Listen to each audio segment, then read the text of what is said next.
2004 VUE with manual transmission. We're going to replace the backup light switch. And I've bought a facet switch to install into my VUE.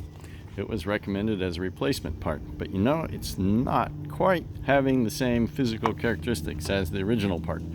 The original part, as you can see here, has a socket that is a little boxy, and the facet switch's receptacle is more oval.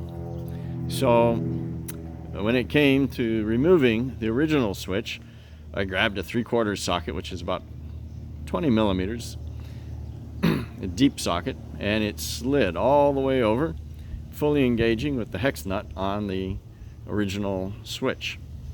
So really easy to remove. And when I went to install the facet switch, my 3/4 socket wouldn't fit over. The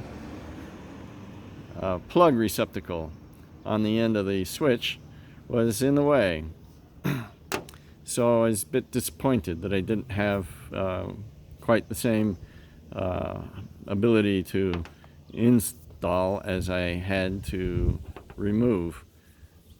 And when I thought about it, I thought, you know, the plug that goes into the switch is going to be a little bit more boxy and not so oval. And sure enough, when I plugged the plug into the facet switch, it felt a little bit loose.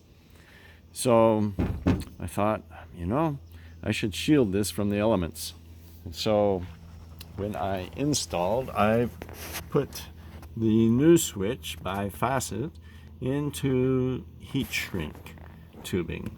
And so here you can see the new switch is installed, and it's encased in heat shrink, which seems to completely cover in a tight manner the switch and the cable. Cable had a little bit of an edge that was open, and I put some gasket maker on it, and appears to be sealed. I had to tighten this into the transmission with an open 3/4 inch wrench, which had just enough space to be used. It's kind of a tight position back in here. So now you've seen where the switch goes on a 2004 VUE Saturn with manual transmission.